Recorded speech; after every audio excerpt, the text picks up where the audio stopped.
how will you assure this committee and the public that your previous experience will not interfere with your work as a commissioner? Because your experience has been one of a trade unionist, you've been a member of parliament, you've been very vocal in various areas within education, promotion, recruitment, and so on. How will your experience influence the commission? Let's move, yes. Member. Thank you, Chair. I have a question on your net worth. Your declared income, you have SACCO savings of 4.51 million and SACCO earnings of 3.38 million. That's roughly about 8 million. Yet, your estimated net worth is at 65 million, with no listed real estates, vehicles, or other assets to explain the Kenya shillings 55 million gap. So my question is, can you provide us with an itemized breakdown supporting your Kenya shilling 65 million net worth estimate? Thank you. Honorable Taituma. Thank you, Chair. Honorable Sossion, you have been a veteran trade unionist. Teachers in this country who retire are currently languishing in poverty due to bureaucracy of payment of retirement benefit, due to what is deemed to be maybe corruption within the TSC workers in processing their benefits.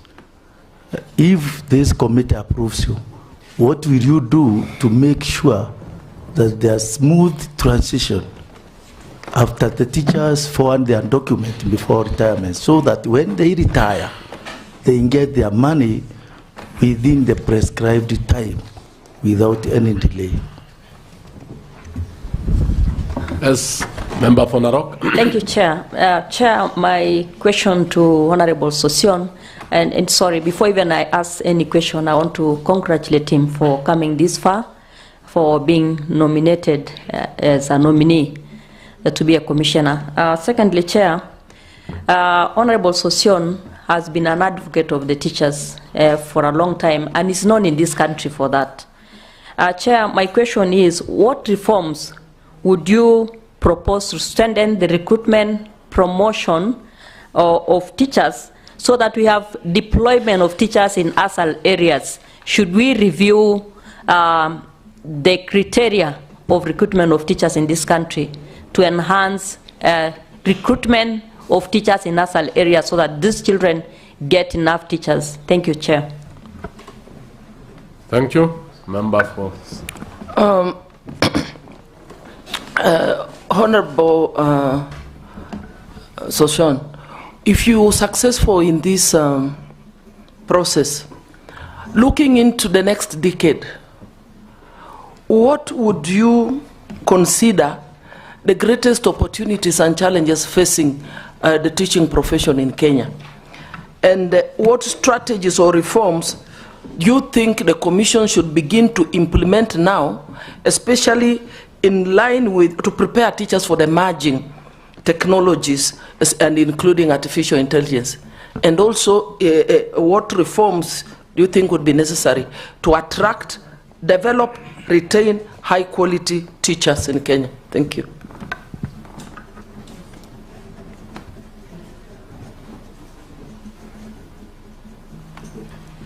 Yes, the next member. Honorable. Oh, yes.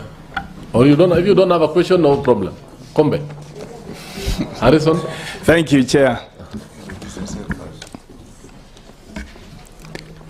Honorable Harry Kombe, MP Magarini, Kilifi County, member of this committee. My question to the nominee, Bwana Sossion. There are teachers teaching in areas which are beyond hardship. Unfortunately, they are not getting hardship allowance. What plans do you have to take care of such teachers? Thank you.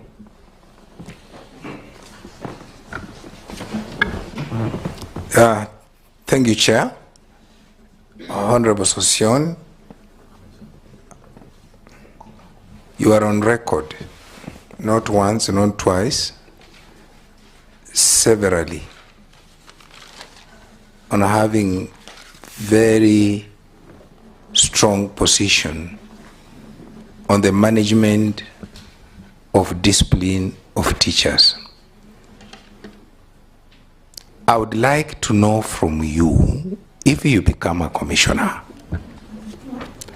what are we going to do to manage the increasing deviance from managers or so-called heads of institutions or so-called principals of schools in managing public resources? Thank you, Chair. Honorable Sossion, in your past life as an art official and also in your personal capacity as a teacher, you have litigated the Teacher Service Commission. Is there any pending litigation or issue between yourself as a person or as a former NAT official still in court? Also, you have served as a politician and you've taken very strong political positions in the recent months. How sure are we are vetting someone who is still a politician and by February will be resigning to go pursue his dreams? Thank you. Thank you, Chairman. Bwana Sossion, teachers' unions have for many years sought a postgraduate allowances for the holders of master's and PhD degrees, township allowances, and risk allowances. But all of these are pending in the Salaries and Remuneration Commission. What role as a commissioner would you play in advancing and resolving these long outstanding demands, now that you are also a unionist? Yes, Honorable McClap. Thank you, Chair. First, there is something in page 4 in our file on the nominee age is indicated as 55 years old, born in December 1968.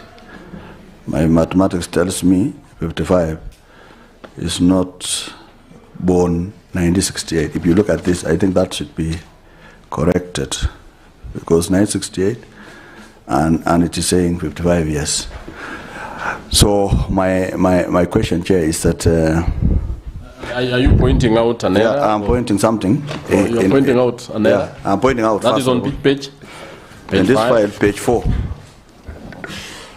It says citizenship, date, and place of birth. Oh, yes, yes, yes. That does not match with 1968. 55 does not match with 1968. Those of you who have the ID can confirm. I think that should be a typo issue. Yeah. It should not. I think thank you for that correction. In other words, are we dealing with the right person? Maybe there are two different things. No. Out of order. So now, Chairman, what Honorable McClap was pointing out is a typo issue, which I think I've noted it, and I think we've captured it well. Actually, born 68, December 31st, is now almost 58 years. Above 55 years. Yeah. So correct. Yeah. Now my question, Chair, is that currently there are a lot of predation on the teacher space. Other than the recognized unions, like NAT and COBET, there are many other deductions done on payslips of teachers by entities, by very many entities, which are not trade unions. how will you influence policy decision to ensure that the pay slip of teachers is safe from scrupulous third-party deductions?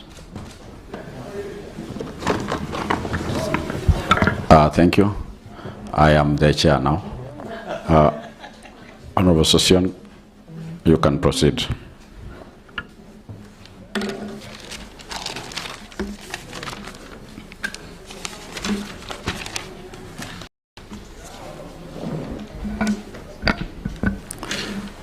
Yeah, thank you, Chair.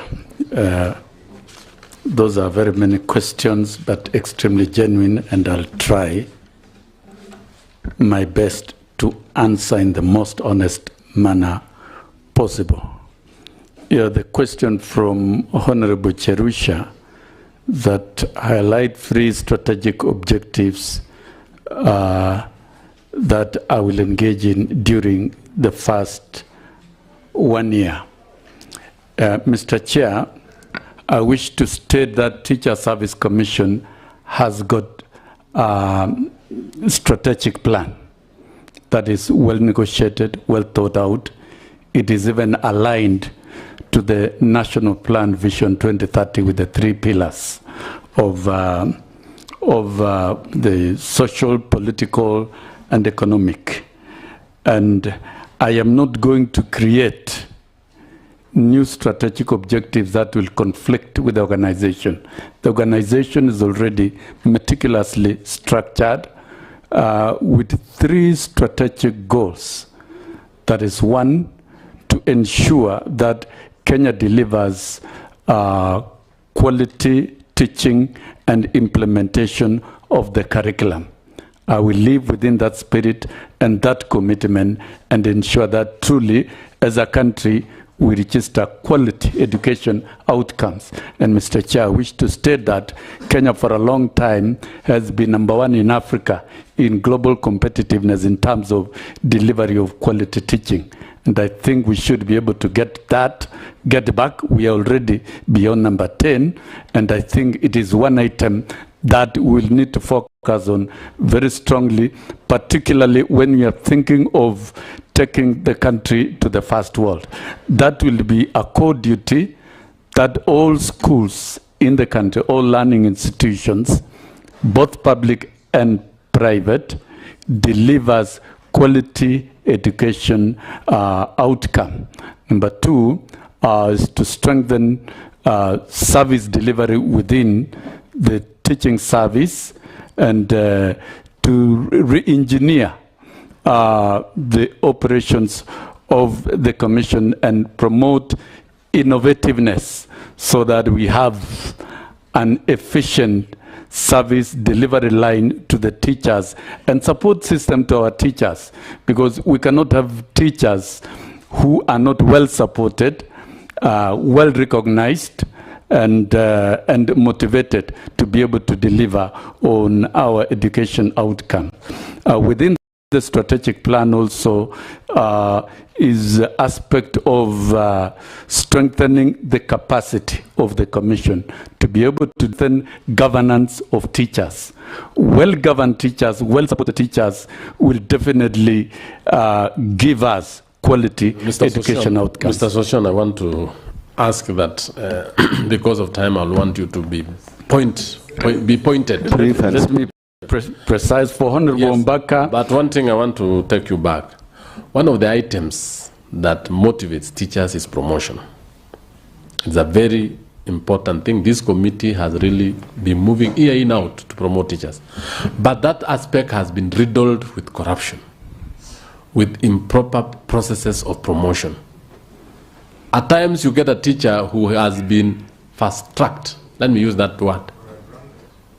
Within a short time, from C1, he stays in 2-3 years, he's in C2, another 2 years, he's in C3, all the way to C5. Then there is a teacher, and you know, I am saying this out of what you said in one of the instances when you were the Secretary General.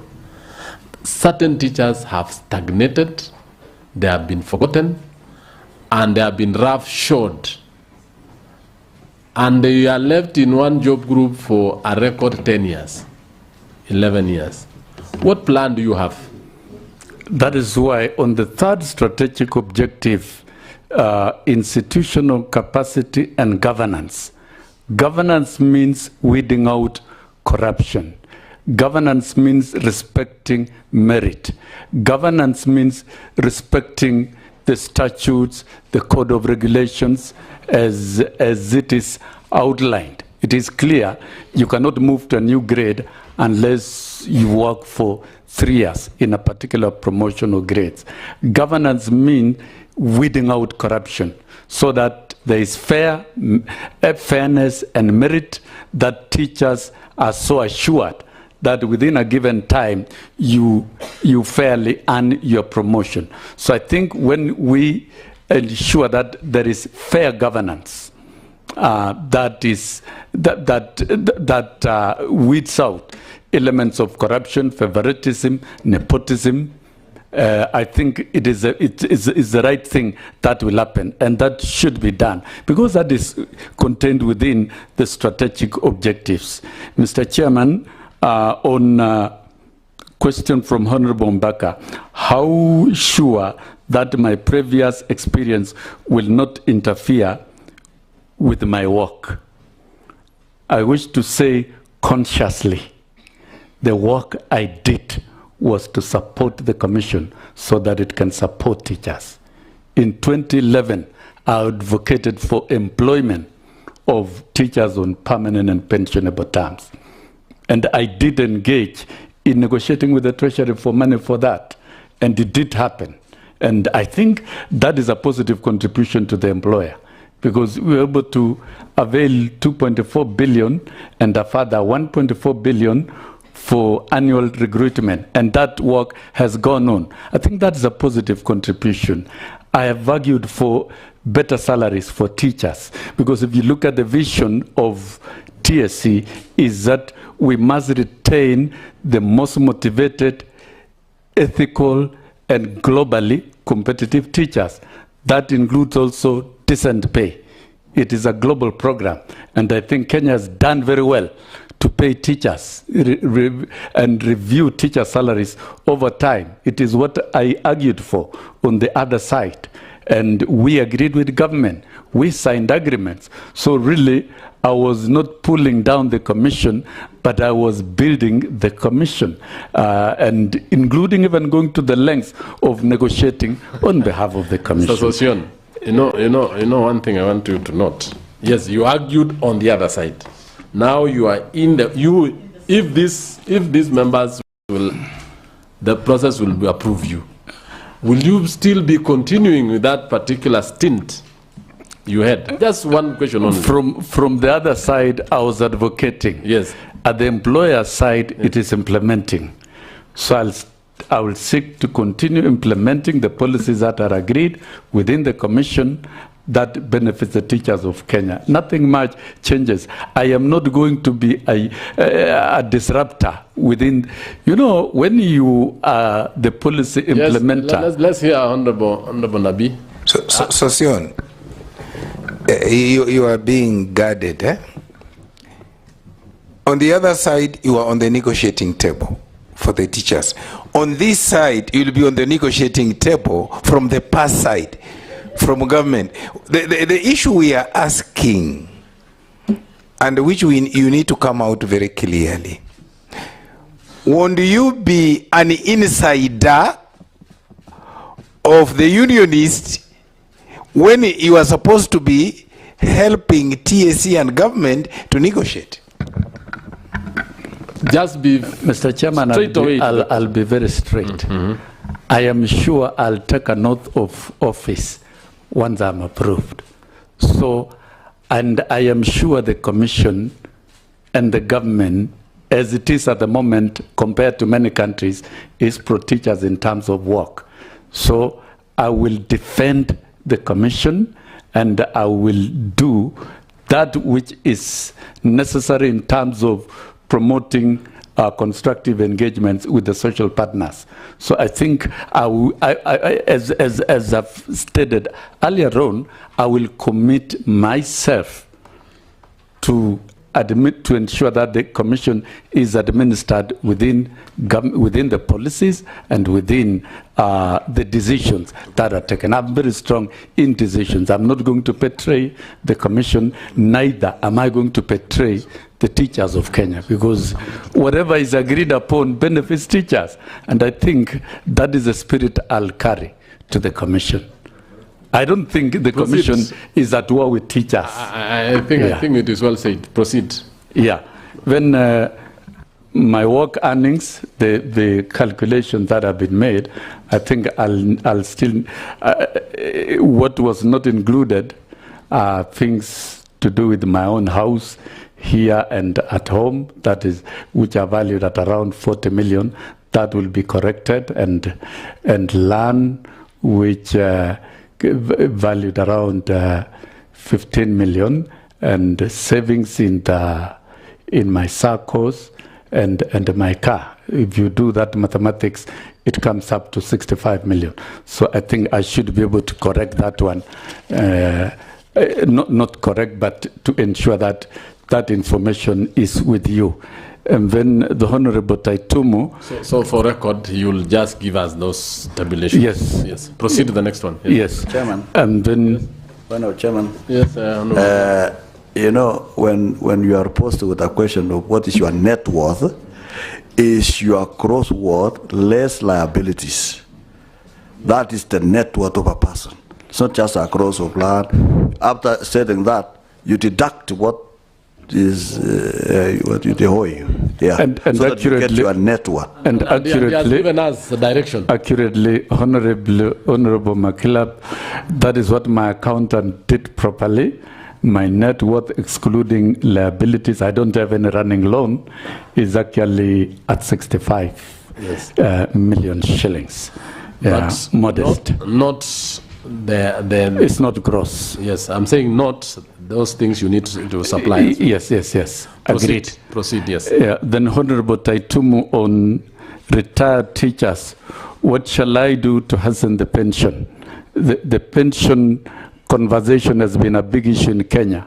And we know in place now is a new contributory pension scheme, which indeed I'm happy I negotiated in ensuring that that pension scheme is in place collectively with the publics, with the rest of the public servants, but it is not covering the teachers who are the tail end, who suffer by waiting for pension for the longest time. I'm happy to know that TSC actually processes their documents, and the challenge is at the director of pension.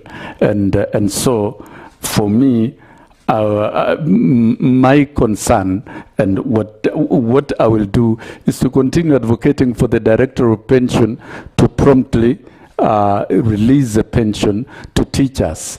And as per Musila bill, any worker exiting government payroll should automatically enter the payroll of pension for workers. I think as a country, we should be protecting our pensioners. And there are a lot of pension reforms within the pension sector, including all workers joining NSSF.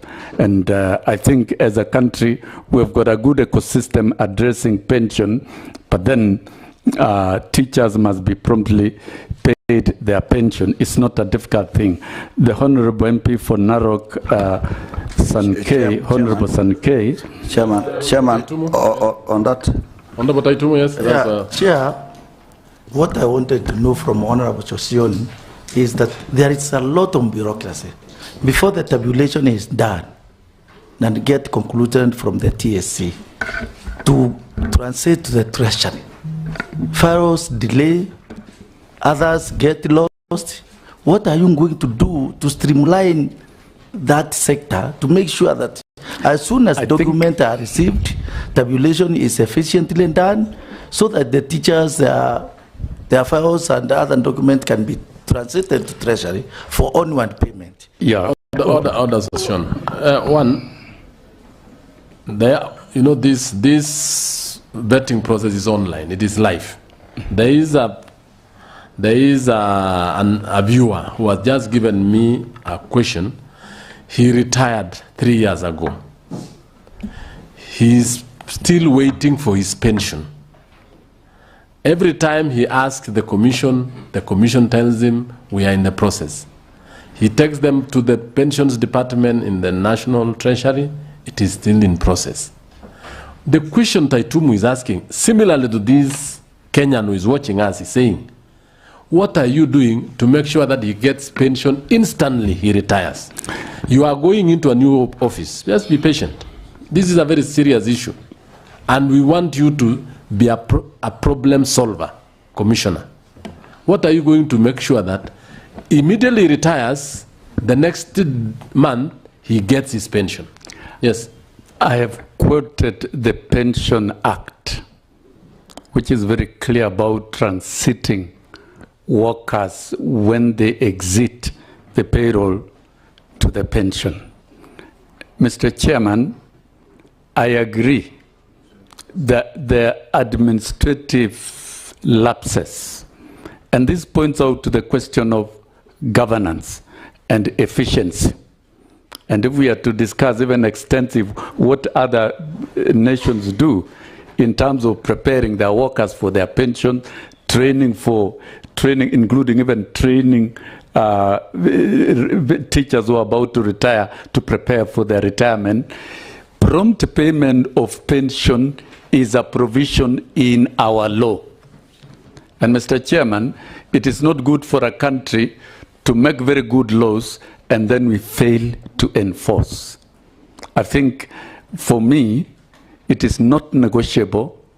Prompt preparation, collection of documents, and a very digitized administrative system within TSC. If a teacher that we are shifting out of should only be talking about delays at the office of the Director of Pension and the National Treasury, but not documents at TSC. Yes, I know. That is what is said, and that is what the law says. Someone to retrieve the file. Mr. Chairman, that is deliberate corruption. That's really creating unnecessary bureaucracy. So if we clean TSC of all manner of corruptions, including hiding files. And when we talk of files, everything has gone digital. And if it is digital, then there should be no problem. So, Mr. Chairman, I assure you I will commit my time and my efforts to ensure that these processes work right. Said, proceed. Yeah. Chair. And there was something, the last thing in pension, Yes. So, Sean, what policy intervention do you incorporate with the commission to ensure that teachers who are dismissed from the service after serving like 20, 30 years, 10 years, and they go home without any benefit, what plan do you think should be done so that there is fairness for those people who have served the country, whatever the circumstances that they face, to be dismissed?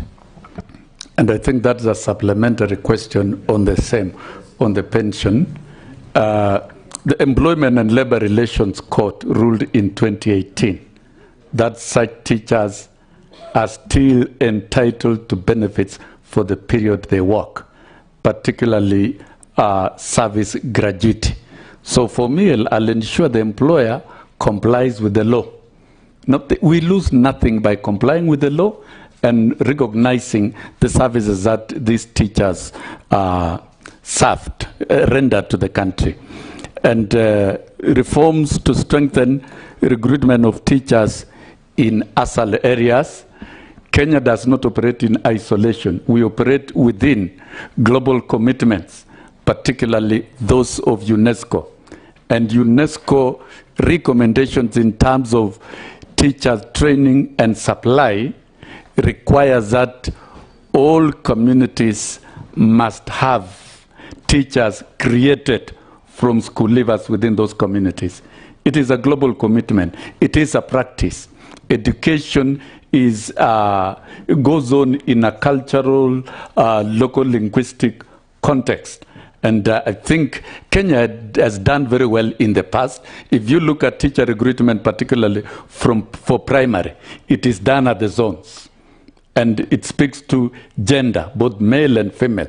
And I think we should continue implementing the UNESCO framework, including even ethnic minorities.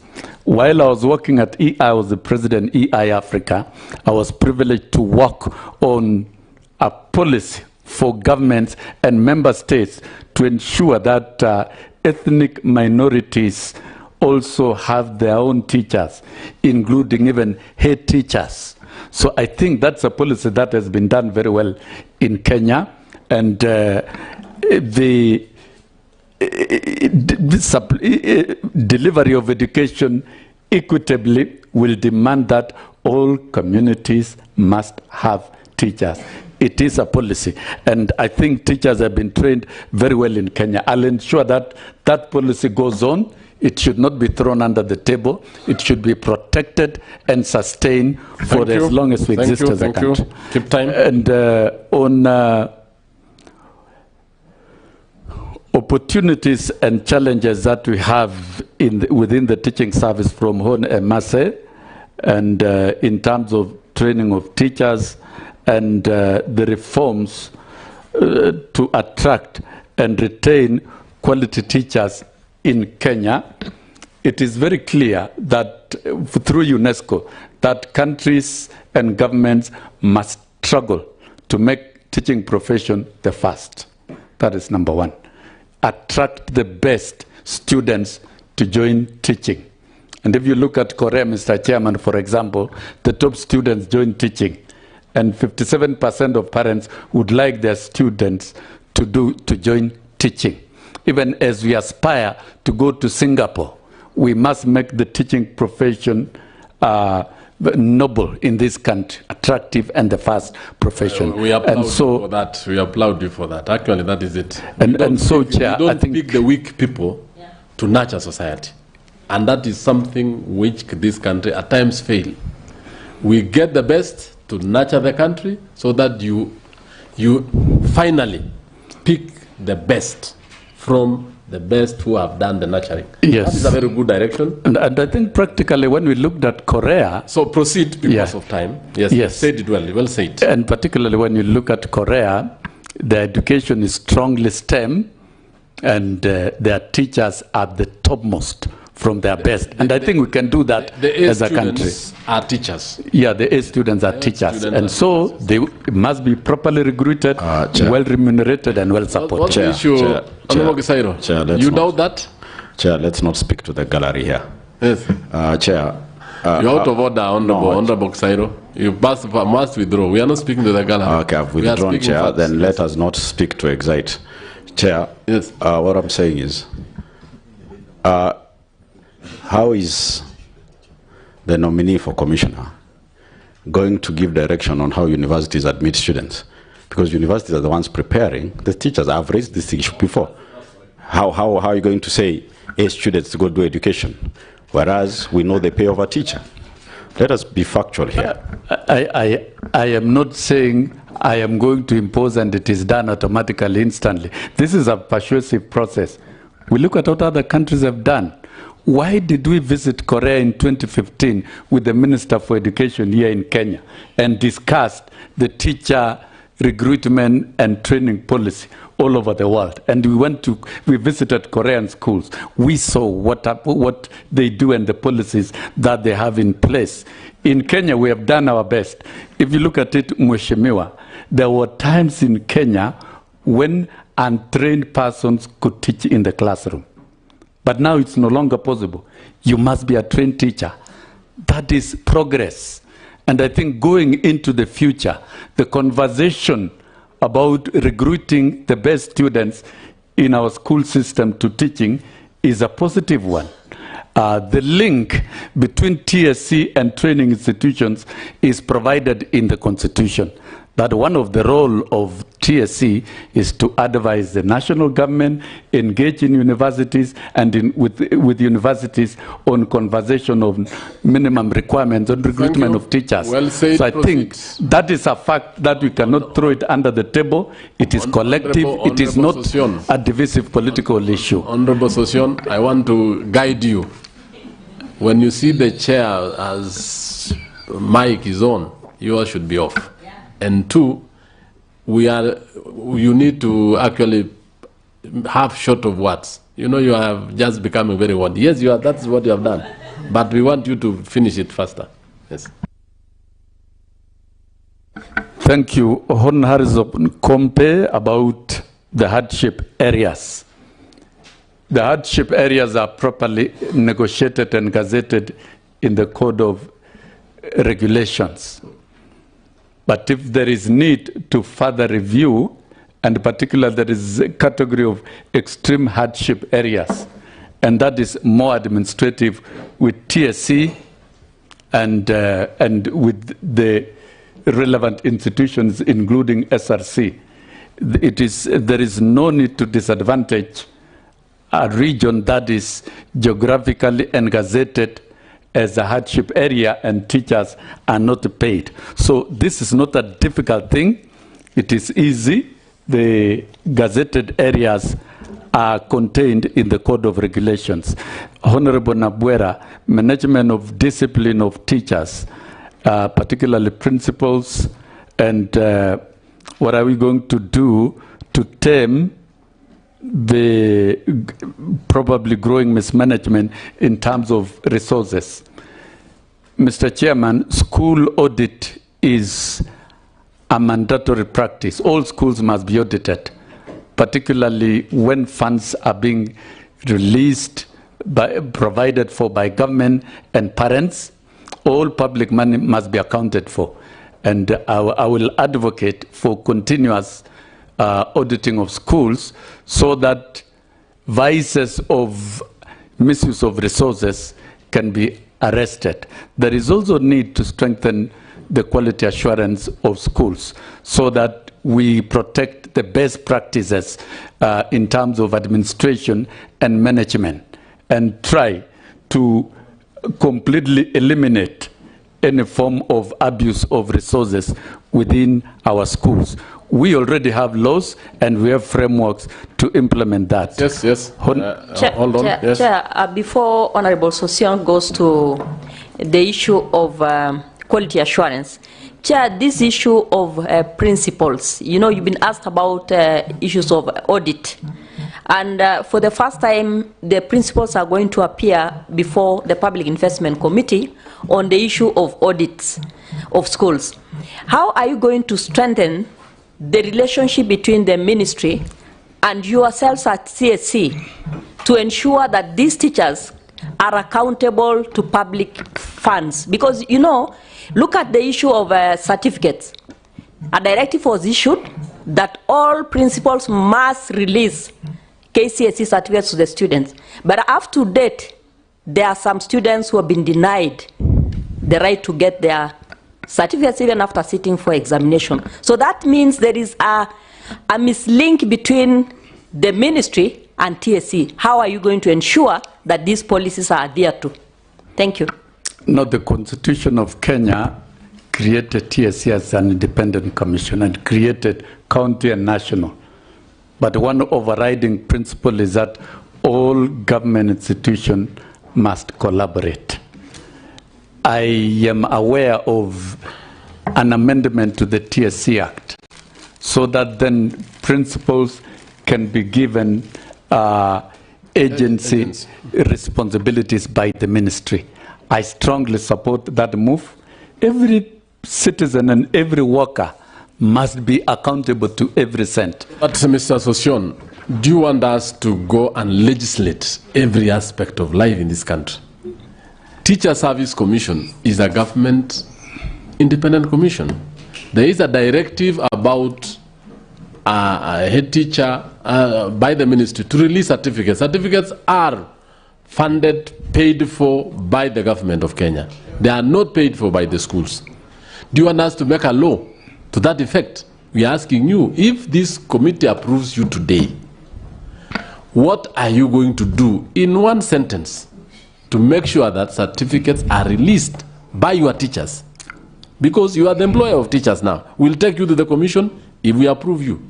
What are you going to do to your teachers' relief? More so the principals. Just one word. Mr. Chairman, we don't need to be at pains. We are not reinventing the wheel. government circulars and directives must be respected. That was no choice. At no time should we defy any government directive. That is number one. We may not need to legislate, but you see what caused the country to legislate even the clause on agency powers being given to the ministry. I think there was a gap and there's been conflict between the two institutions. And I want to assure Mr. Chair, you will bring peace and amicability. Yes.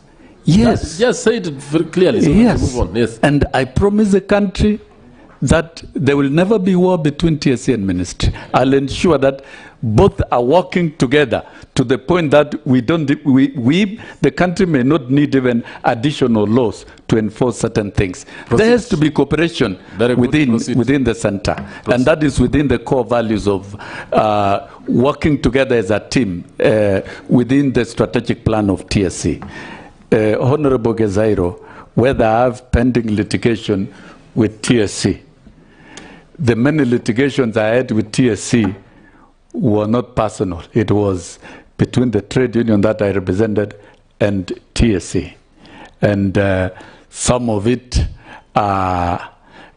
touched on my personal interest, but within my former capacity as Secretary General, but that is what under the bridge. I wish to tell the country, Mr. Chairman, that I don't have any active case in court against TSC. Proceed. And that can be verified. Proceed. And then he has asked a question that I made political. Yes, Honorable Gezairo. First of all, at no point did I say personal. I had said in your capacity, previous capacity, as an NATO official. Yes. And number two, there was a ruling in February about your unfair dismissal by TSC. And I think there were compensations. Has that been sorted, or you're going to compensate yourself now? No, I did not seek for compensation. I don't think I was interested in being compensated, whereas the court would have wished to compensate me had I done so. That ruling settled the matter, and it ruled very clearly. It made a declaration that my removal from the register was a violation of section 44 to 56 of the Code of Regulation, and I'm not interested in going back to teaching class, so I'm not pursuing that matter. Was ruled, let it rest as such, and I'm satisfied within my own conscience, and I don't have any other case. And if there are cases within my previous institution versus the Teacher Service Commission, then those cease to be part of me.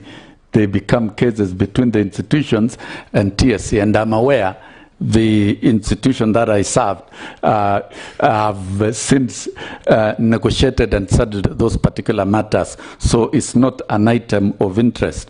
But you have raised a question on my political position in recent months. All of us have a right to, as per Constitution, Article 38, to exercise our political minds. All of you, we do, but in an acceptable manner. For me, if I remember very well, I've only been debating government policies. I've been arguing within the space of government policies. And going to the Teacher Service Commission, this is going to confine me on policies related to education and teachers. I am no longer a member of any political party as required by the law and the Constitution, and so I don't think I will be invited to engage in political biases that are disruptive and divisive. I will carry my experience and intellectual infrastructure and capacity to support the teaching service the best way I can, and I'm not going to pursue partisan issues within the Commission. Chair. And he has asked whether I'll resign in February to vie for an elective seat. Yes. No, I'm not interested in that. I will serve my full term as a commissioner because my favorite job is the teaching service and promotion of education. So that I give that strong assurance to Mheshimiwa and others in the country. Honorable Orero is asked about payment of teachers with masters, PhD, and in terms of allowances. And I know very well in previous terms and benefits. And as you're handling that question, acting heads of institutions, acting principals, it's a menace as we talk. And two, we also have teachers. Apart from the PhDs, the acquired grades, you know, opportunities forgone in the economics of education, Sossion. That somebody has 2-3 degrees, he is in primary, and the way Honorable Orero is putting it, they are not recognized. Yet they have invested their time, they are better off now, and they are well trained, and TSC is not recognizing them. What will you do? Handle it as one package. Mr. Chair, previously, the Code of Regulations, Article 73, recognized rewarding of these teachers. That teachers would be promoted based on the number of years in service, that is one. Number two, based on merit, those who do well in terms of exams, co-curricular activities, and also to those who return with additional new qualifications. Mr. Chairman, I wish to rightly inform this committee and the country that that was vacated in 2017 through the career progression guidelines. Yes, 2014. Yes. It remained a contentious issue. We cannot talk of, as a country, retaining motivated, ethical, and globally competitive teachers when we are not rewarding relevant new qualifications. It's a HR practice that is done. And the country must invite itself, including TSC, and TSC must boldly propose a clear way of rewarding these teachers. Mr. Chairman, I was in Bahamas. The minimum qualification of a teacher to teach in Bahamas, whether in primary, secondary, is a graduate. We've talked about Finland, the minimum. So don't wade into those areas. I'm giving you global-based examples and best practices. Yes. So Kenya now. Kenya must revert. It was wrong to vacate a practice. You know, it's against the ILO practices to withdraw a benefit that is running. Very good. You can't withdraw. You've said it well. So all this is about a budget line. And then we map out, pay those teachers, and then deploy them where their services are needed most. As we work progressively going into the future to make teaching attractive. That is one way of making teaching attractive. You can't make teaching attractive when you are eroding away and clawing out standing benefits like teachers acquiring new qualifications. I want you to note this. We are not debating, you are answering those questions. Just like that. Yes. So that we Thank you, Mr. time. Chairman. Yes. Just go to the point. Yes, I think I've dispensed of that. And then Magilap, yes, talked about clarification. I was born 68. So today in 2026. The chair has made that has been corrected. And then predation of teachers' pay slips through illegal deductions. This is criminal. Mr. Chairman, it is a known fact. And I stayed without any doubt because I've experienced this. There are third-party institutions that find their way to predate These on are teachers' people payslips. who are predating payslips for teachers. Yes. And we have a number. This committee is still investigating a number. What will you do to make sure that no one predates or actually preys on the teachers? They cannot predate unless they are facilitated. So what are you doing? So I'm saying they could have been facilitated. That must be stopped. And for me, I'll take a firm position that only affect third-party deduction if a teacher writes and requests. If there is no request, then that is criminal. Thank you. Well said. That's absolutely criminal. Proceed. So, Mr. Chairman, I think I've answered all the questions that were raised. And I think I've tried my best to be clear. Thank you. Chair. Yes. Just a small clarification. You gave us bulky files, so you are looking through them. Unless they were given to us for decoration. Self-declaration form filled by Honorable Sossion. Which item? On which page? There is this big document here. I'm just wanting to clarify something. Yes. On which? A page after the certificates, higher education loans board. Just after that. Just after the certificates. The blue file, members. The blue folder. There's a document on first schedule. No, it's something simple. You don't need even to look for it. You don't need to refer. Yes. Can you raise it? Yeah, Honorable Sossion, you've given your ID number because you're taking a role that includes, you've been mentioning countries here. Unless you're using an ID to travel, you've said your passport number, not applicable. Expiry date, not applicable. But you've given the ID number. And it was not an and/or question where you choose one. It is a table where you're supposed to fill. There's a difference between an and/or where you choose whether you're filling an ID or a passport. This is not the case. The document was asking for your passport number. Yes. Are you saying you do not have a passport number, or you chose just to bypass that? Mr. Chairman, I regret that error. I have a passport with a passport number. I regret that. That is an omission. Up to there, yes. Yes. To there, that's enough. I have a passport. You will provide us the passport number. I will provide. Thank you. Thank you, Honorable Gisairo, for that. Any other issue, members?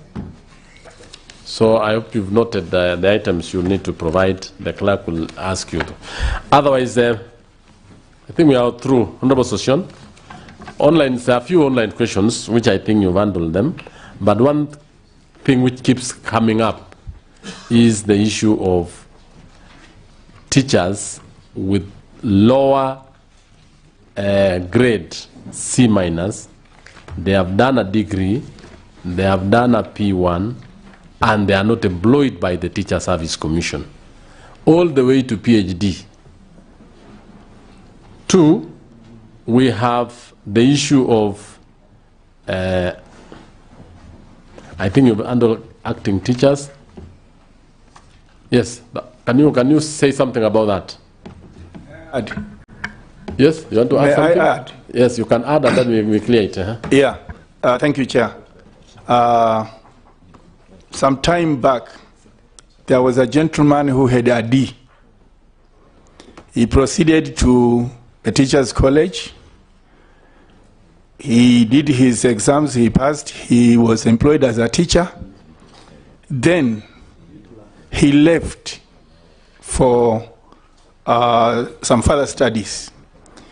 He stayed there until he got a PhD. On coming back, TSC refused to reinstate him because that group of D had been eliminated. So he went back to Lamu and was employed as a curator. Then there was an advertisement now for an education officer in Lamu. The gentleman went, presented his papers with a PhD, and he was taken to be the district education officer then. How are you going to also consider such a case, referring to the C-? Yes. Thank you. I think you've had the history behind that. Chairman. Yes, on the same issue? Not on the same issue. Chairman, there is something very important. that there are some teachers who attended diploma in ECD and special education. Some of their colleagues were upgraded and moved on, but the process was terminated in February 2014 by Teacher Service Commission. And then those who attained the same qualifications after a date in February 2014, then they were not given a chance of recognition or their papers being recognized by TSC. And yet, their colleagues previously who did the same course were actually successful. What do you think and what remedy can be done now that we are in CPE, curriculum-based education, where there is a multiplicity of skills that we require from them? Yes, that's a policy issue, Sossion, briefly, so that we wind up. Mr. Chairman, if you look at the mission of TSC, it is to regulate the teaching service through sound policies and operational excellence that supports quality teaching and continuing education. Continuing education means you begin primarily recognizing a person from the current qualifications. If you have a PhD in curriculum development, then it may not matter whether you scored a D- at that level, because continuing education means you are building skills, and that TSC recognizes. If then there is a policy that does not recognize this, then it is a bad policy. And there is need to review such policies. So that you need to note this. You have entry requirements in any profession. Entry requirement means there is a minimum entry requirement for you to enter that particular profession. Assuming that you've scored a D-, then you go for craft, certificate, all the way to PhD. Then you present yourself for employment as a teacher. What do you do? And then there's another one who, and the teaching service requires at least at this particular level of entry. How do you treat it? Let us appreciate. Yes, you know, this is what I'm allowing members to weigh in on this because it is something affecting many Kenyans. Yes. Yes. Chair, member for Teso South. What we are having a problem most with, when you change policy, when should it be implemented? And it is because midstream. Yes, the case we are referring to, these are students who are in colleges with a C- doing a diploma in education. Then we change policy midstream and it is effected immediately. So now those students graduate. When they graduate, TSC cannot give them a TSC number. So they cannot secure employment. Resources have been applied, they have been trained. Their parents have struggled. Then this child cannot secure employment by TSC. I think this is an issue that TSC commissioners should sit down and come up with a solution, because those students cannot be employed. They have no TSC numbers, yet they have already undertaken the courses. And some, like the chair said, proceeded and have PhDs. So what do we do about this group of students? Chair. Yes. That is your entry. Chair. And that is why you'll need to go and do a lot of work. Yes? Chair. Chair. Yes, Chair, it's also good to note that these students are trained by our own institutions in Kenya. And they have certificates valid from universities in Kenya. Secondly, they can be employed by the public service, and yet TSC denies them that opportunity to be employed. Yes. What is so special about, so that's something that you really need to look at. Any other? For that, mine is also to say that on the same issue. Universities have the power to give you a degree, but TSC does not have that power to give anybody a degree. Why do you decide what a university has done professionally? So it's the duty of TSC to employ those that have qualified from a university that have the power to give somebody his certificate. So I don't see why TSC is interfering with the work of the university. Chair, I also want to add. Yes. If a new policy has been put in place, who are these who are going to be affected? That is the first question that we had to ask ourselves. Because if we make a policy now, and we know that we have very many students some who are graduating this year, where are we going to take them when we lock them out? There is something that TSC needs to do, and that is why we have Sossion who understands. Please, Sossion, tell us, what are we going to do to help those who are crying now? Thank you. In one sentence. Mr. Chairman, let us be alive to the fact that in Kenya, no person can train anybody to be a teacher without meeting the employment requirements of TSC. That is one fact.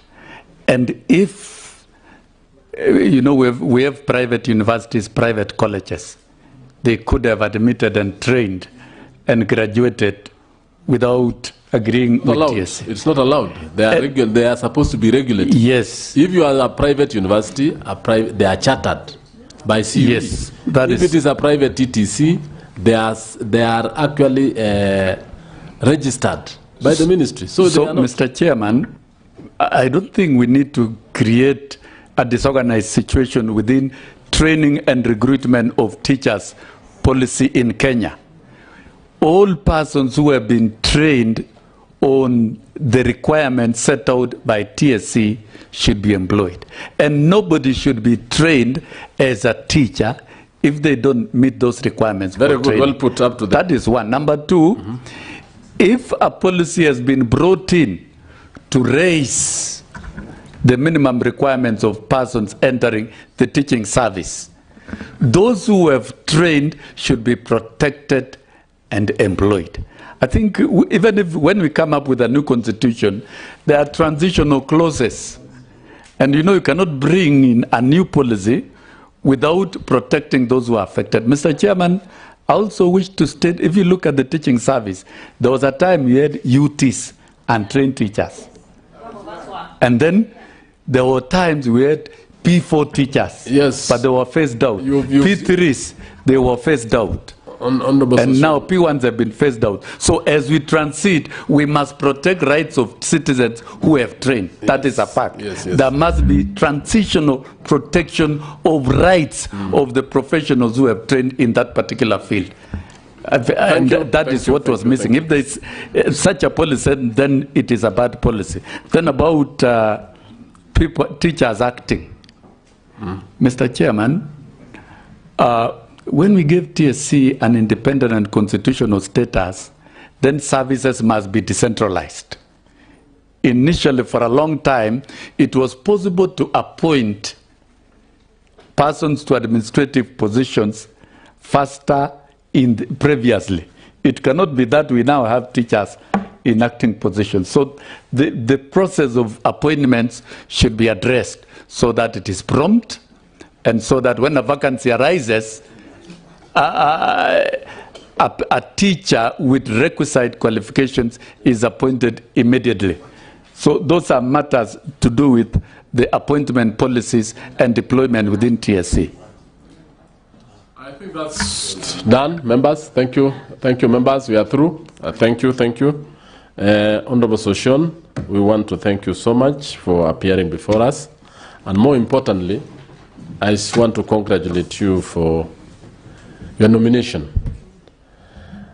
This committee will retreat to write a report, and more importantly, it will actually ask you of any more documents you need supply through the Secretariat, and we'll be able to make our report known to the House as required by the law.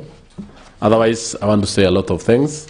You've displayed a lot of knowledge in the teaching and education service, and more importantly, also in your life as a scholar. Thank you and congratulations. And our vetting approval process is over. We'll want to have another candidate in.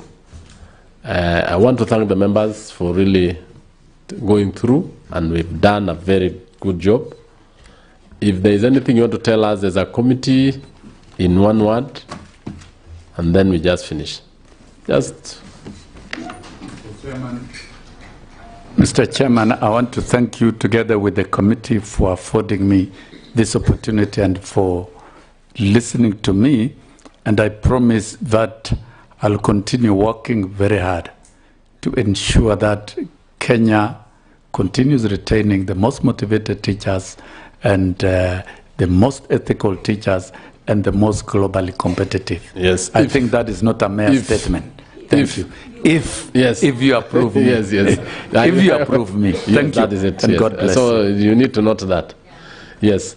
And actually, us as a team, we are pleased. And we are pleased with your knowledge, your capacity, and competence in answering questions. Thank you so much. Yeah, I'm lost. When to use if and when? We are saying, because we are here to retire, to retreat for report writing. So it is not yet that. So Honorable Borero, you're out of order. Yes. Members, Honorable Sossion, make sure you have all your documents, your ID, your certificates, check them before you leave. And make sure you sign all the requisite documents you are supposed to. Do you have them? Can you confirm?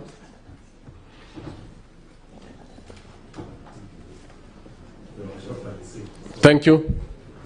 Asante sana. Now you are released. Thank you. Yes.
Welcome our invited guests.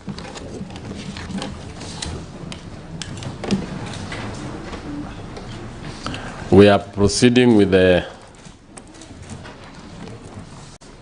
approval hearings on the vetting process.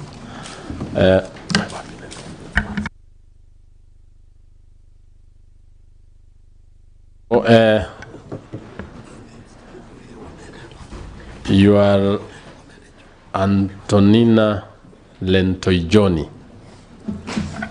Honorable Member, yes, I'm Antonina Lentoijoni. Yes, kindly give us your documents move. Sergeant, pick the documents before.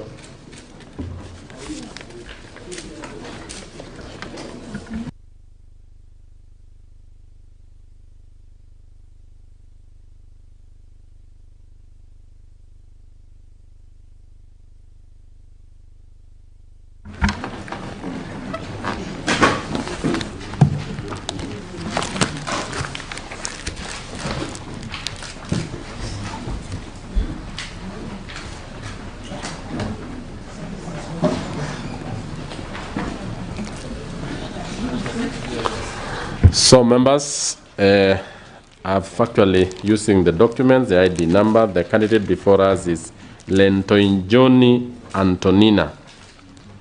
And we have actually positively identified her. And therefore, I will straight away ask for a very quick introduction so that you know the members we are dealing with. So, let me start with honorable members. Member for Nyamira, introduction, very fast. Thank you, Chair. My name is Cherusha Momanyi, MP Nyamira, and a member of this committee. I'm Christine Ombaka, MP for Siaya, and a member of this committee. Abdul Haro, MP Mandera South, and a member of this committee. Taitum Julius, MP Ageba North. Thank you, Chair. Rebecca Tonkei, MP Narok County, and I wish to declare, Chair, that I worked with Antonina in TSC, the discipline department, but it will not affect my order, Chair. out of order. So the honorable. I'll give you time to declare your interest. Okay, thank you, Chair. Just introduction. Okay, yes. Thank you, Chair. I have done so. Rebecca Tonkei, yes. MP Narok County, and a member of this committee. Thank you, Chair. Emma Mary, MP Teso South, and a member of this committee. Thank you, Chair. Honorable Hari Kombe, MP Magarini, member of this committee. But, Chair. No. Not but. No, I'm introduction. Seeing a mister here, and I'm seeing a lady there. Order. You are completely out of order. You raise any issue you want to raise, you'll have an opportunity. It's introduction, members. Yes? Thank you, Chair. My name is Gisai Rombane, MP Kitutu Masaba, and a member of this committee. And Chair, it's not Mr., it's MS. We'll need specs for our colleague member. Chair, I'm Mweli Morero, MP Kibra, member of the committee. Joseph McLeod is my name, member of Parliament, Baringo North. Secretariat. Thank you, Chair. My name is John Mutega, Deputy Director, Head of the Secretariat. Thank you, Chair. My name is Pauline Juguna, Hansard Reporter. Thank you, Chair. My name is Douglas Kato. I'm the Lead Secretary for Education Committee. Good morning, Chair. My name is Dr. Mboro Maina, Research Officer to the committee. Thank you, Chair. My name is Anne Kangede, Administrative Officer. Thank you, Chair. I'm Wanjira Githunguri, Legal Counsel. Thank you, Chair. Robert Langat, Clerk Assistant. Thank you, Chair. My name is Noah Chemueno, Sergeant at Arms. Yes, thank you. And I'm Julius Melly, Member of Parliament Tindred and Chair of the committee. Madam Lento John, welcome to the Education Committee. This is a committee of education. We are undertaking approval hearings for your candidature or for your nomination as a commissioner, Teacher Service Commission.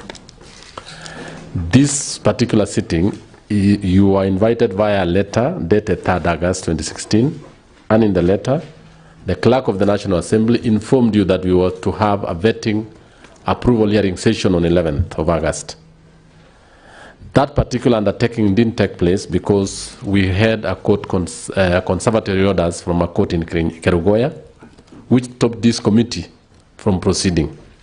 We abided by the law, and we actually postponed that, and we communicated to you to that effect.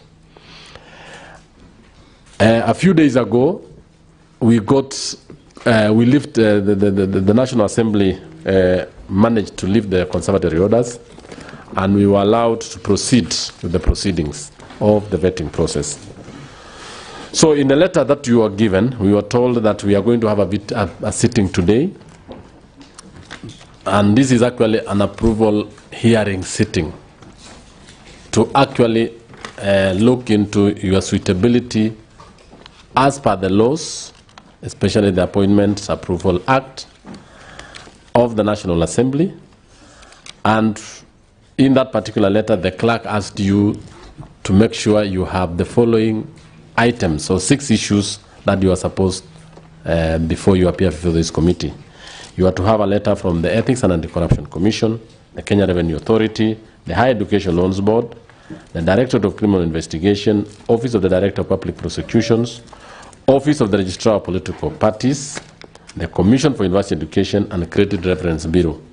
From those, you actually return a clean bill of health, meaning that you are properly and suitable to proceed with this vetting process or approval hearing process.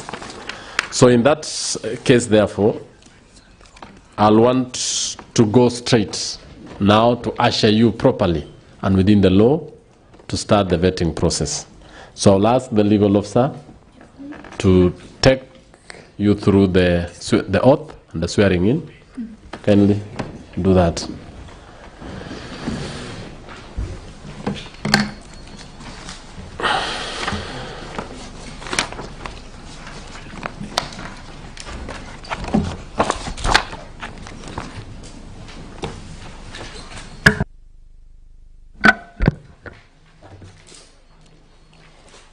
I, Antonina Lentoijoni, do swear that the information I shall give before this committee on the matter under its consideration shall be the truth, the whole truth, and nothing but the truth, so help me God.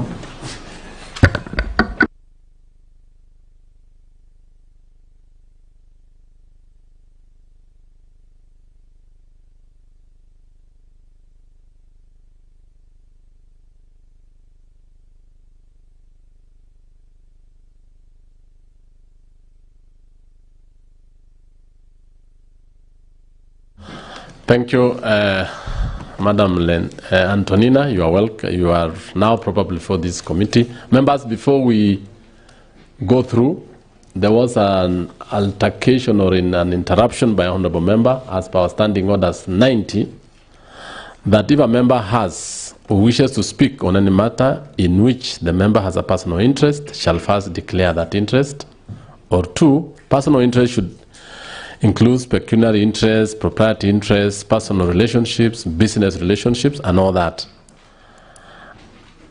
Any declaration made under this standing order shall be entered in the journals of the House.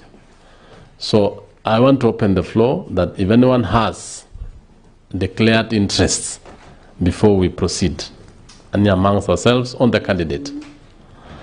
And I will want to note that you must understand the consequences of the declaration of interest. Yes, very good. Proceed. Thank you, Chair. Chair, I wanted to declare that I know Antonina personally, and I have worked with her in the Teacher Service Commission, the Department of Discipline. However, Chair, this will not affect my interaction with her or vetting as one of the members of the Education Committee, because we've engaged previously in previous engagements and I've remained as a member. Thank you, Chair. So in effect, does your declaration doesn't meet the requirement of Standing Order 90. So it is only knowledge and personal interaction, is it? Which, like all of us, we've done that.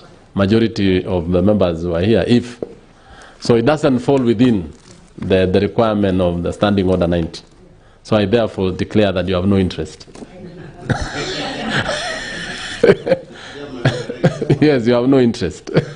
So, and therefore, we can rightly proceed. Yes. Chairman, I think mine is also similar to that of Tongay. So you out because I worked under as a deputy director of staffing under Teacher Service Commission. So I have no interest.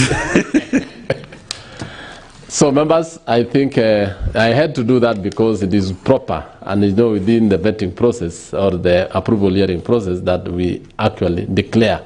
Yes. And at times some of our interests affect the outcome. So because all of us